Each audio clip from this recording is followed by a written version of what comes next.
Hey everybody, so we're going to continue our discussion of the Byzantine Empire. As we're discussing this, we want to keep in mind this question of who had the greater impact on Europe's history, the Roman Empire or the Byzantine Empire. So keep that in mind. So the very first question that it asks you about Justinian the First, and all this lesson that we're going to be doing today is about Justinian the First, and it asks you to basically analyze the places, the regions that he won on behalf of the Eastern Roman Empire. So let me read this over here for you. It says the Byzantine Empire controlled the remaining eastern half of the Roman Empire.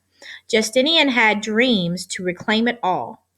With his favorite general, Belisarius, they fought expensive battles throughout the old Roman territory and to reclaim its glory.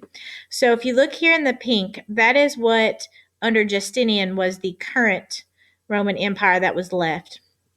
If you recall from our previous lesson, all of this over here, this section had been lost to the Germanic tribes like the Visigoths, the Ostrogoths, the Franks, the Vandals.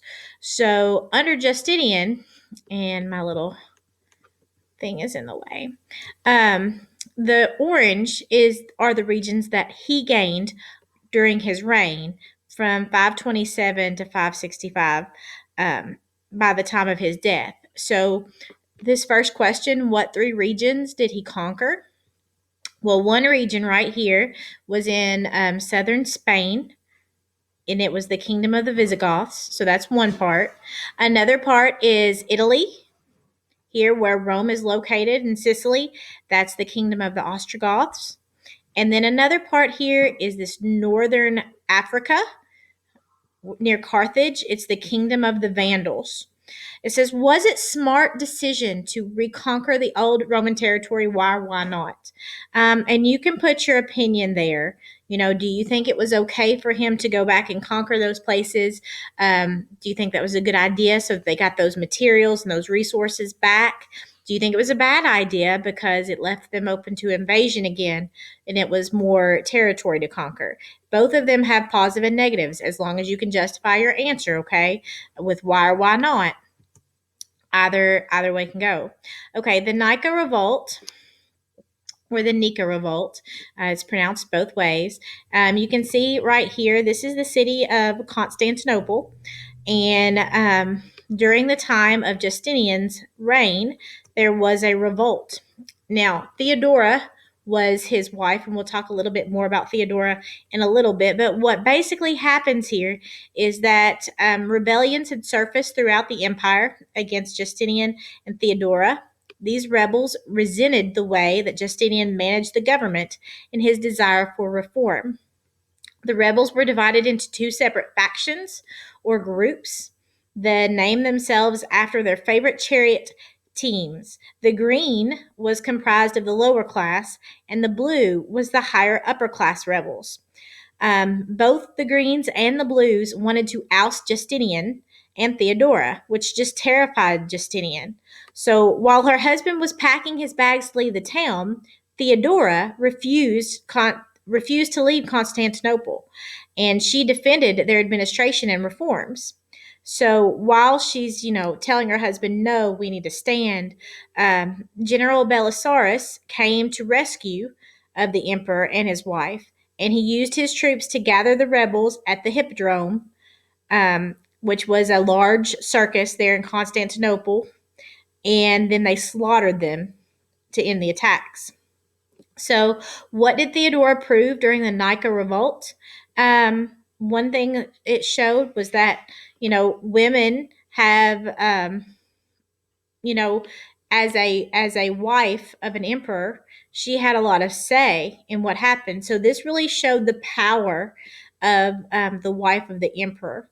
That was one thing that it showed. Another thing that it showed was that the importance of having, a general who could use his forces. Another thing it shows is that there's a lot of rebelling.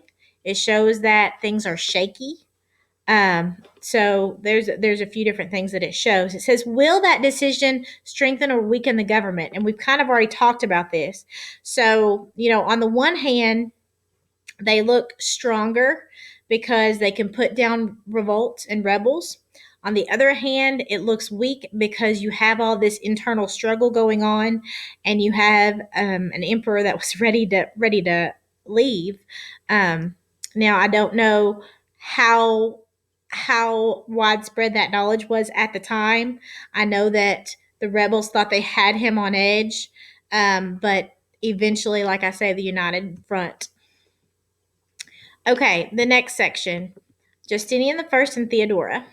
So I'm going to start here at the top. The emperor and empress came from very different backgrounds. Justinian was the previous emperor's nephew, but Theodora was a former actress, and her profession kept her from marrying an emperor. So she was in the lower class, okay? Justinian fell in love and with her nonetheless. He raised her rank to that of a patrician, and then he married her shortly before becoming the emperor. So keep in mind, we still have that plebeian, patrician, upper and lower class going on. And at the time, Theodora was a plebeian. She was lower class. Her intelligence and political skill made Justinian's most trusted advisor. In fact, some think that she may have had taken a more active role in governing than he did. It is known that she promoted the rights of women, changing divorce laws to give women more protection. Justinian is also known for his contributions to the law, the codification of the Roman law. In addition, Justinian worked to extend the empire early in his reign. He made peace with the Persians and concentrated his efforts on taking back the western provinces from invaders. One of the questions in here, it says infer. Why might Theodora have been especially interested in winning more women's rights? Why might that be? Well, could it be because right now she is just seen as the emperor's wife, the empress? But maybe in the future, a female could reign, and because right now she's kind of reigning behind the scenes. The next thing we're going to talk about is the Hagia Sophia. When you have this, I want you to push play on this. I want you to watch this video. I'll allude to answers here, but you will need to watch this video to get these answers. Let me read this for you. It says, at the Nika Revolt, Justinian rebuilt the Hagia Sophia, or it pronounces it a different way as well. It says, the fighting during the Nika Revolt destroyed many parts of the city, which became a wonderful opportunity for Justinian and Theodora. They rebuilt the city to make it more distinguished than before. His great triumph was rebuilding the church of the Hagia Sophia, which meant holy wisdom. Its immense arching dome improved on earlier Roman buildings. The interior glowed and colored marble and embroidered silk curtains. So when you watch this video, and like I say, I really do want you to watch this video, but it shows you that beautiful dome. It also shows you some of the most beautiful mosaics that are still located in that building today. Keep in mind that when they say they rebuilt Rome, remember Justinian wasn't always the best ruler, didn't always manage things the best. That one of the problems that you had with him is that he was taking that money that was brought in, and he was using it to build these palaces, these temples, these churches, trying to rebeautify and make a mark on Rome. But that's not always where the money was best spent. So right here, like I said, please watch the video, but I've already alluded to the answer. Okay, focus questions. It says, reading like a historian, Justinian's Code, analyzing primary resources. Among the achievements for which Justinian is best known is his reorganization and simplification of Roman law. In the introduction, in his specified law code, he reprinted it right. Okay. Justinian explained why he felt such an action was necessary. As you read the introduction, think about 1. Justinian's goal in revising the legal code. 2. His perspective on the laws and emperor. And 3. The reason he gives for his actions. So these 3 focus skills, that's what goes over here. Okay, and we're going to type our answers here. There's a text box for you to type your answers. Number 1 is, what did he hope to achieve by reorganizing and simplifying Roman law? 2, why might it be important for the ruler to have well organized law codes? And 3, what reasons does Justinian give for wanting to revise Roman law code?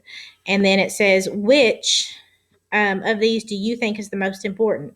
Explain your answer.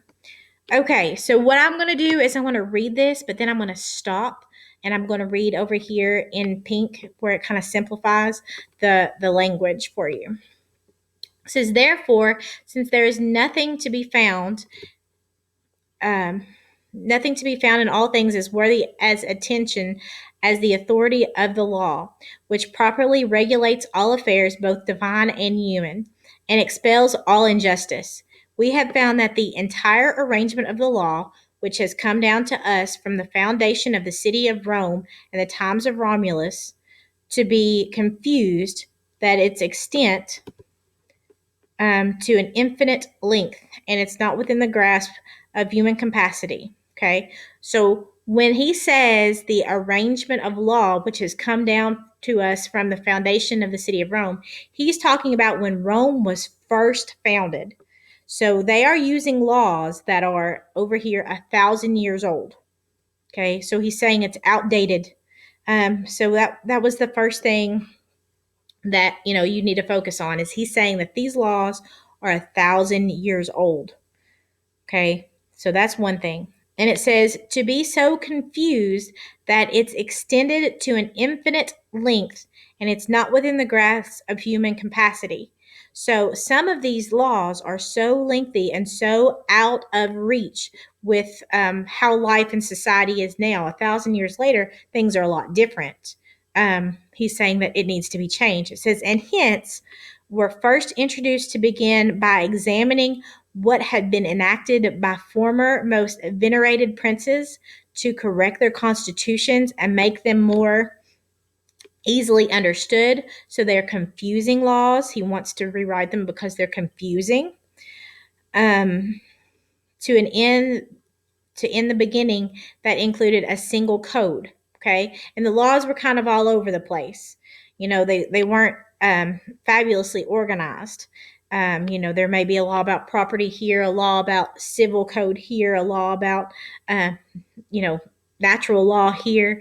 They were kind of all over the place. It says, having had removed all the superfluous in the resemblance and all the inantiquitous discord, they may afford to all men the ready assistance of the true meaning. So he's saying that some of these were redundant, so they said the same thing twice, or they were unfair. Certain things were for the plebeian class, certain things were for the patrician class, because again, we're talking about 1,000 years ago. So that this law reform is very important. So, what did he hope to achieve by reorganizing and resimplifying? Well, he was trying to remove the redundant and unfair laws. Okay, so that's an answer. 2, perspective. Why might it be important for a ruler to have well organized law code? Well, from his perspective, he understands that things change in 1,000 years. So as things change, the law changes. An eye for an eye is not always, a literal eye for an eye. That's not always the best policy. And so, changing those things over time to meet the needs of, politics and society and culture, it makes more sense.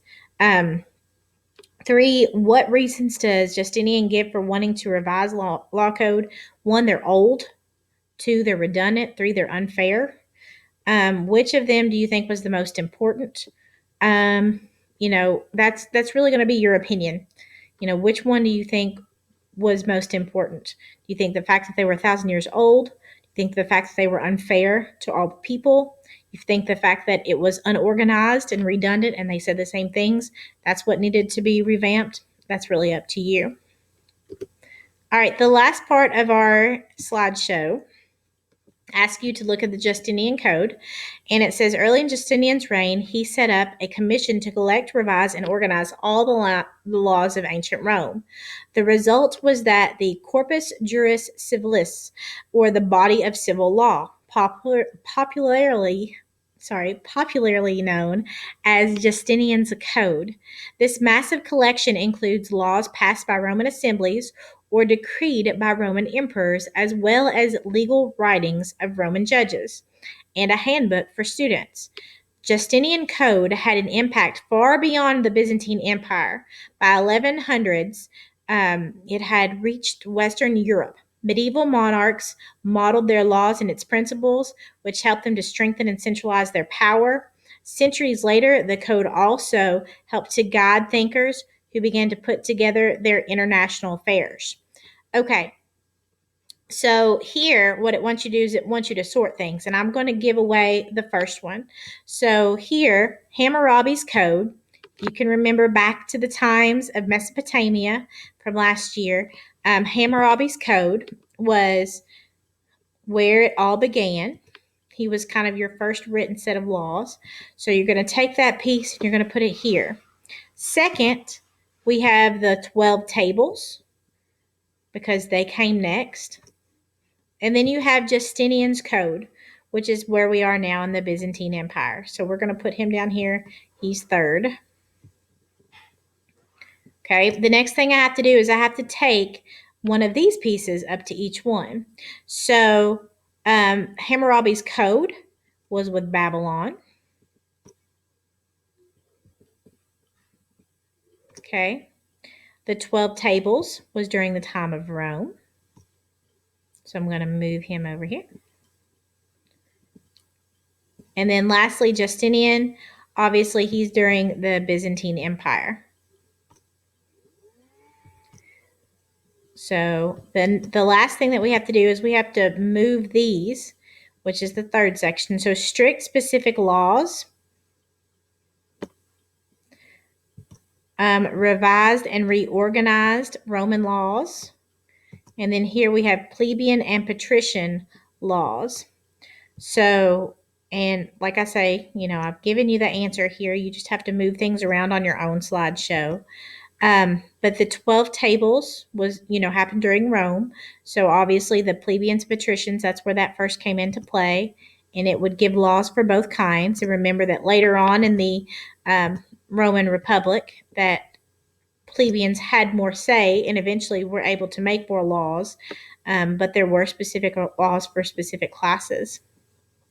Then during the Byzantine Empire, which is when Justinian ruled, he revised all of the Roman laws, took out the redundant ones, okay, and ordered them into a civil code book. So that's what it wants you to do. And like this right here, that would be just fine. So it wants you to put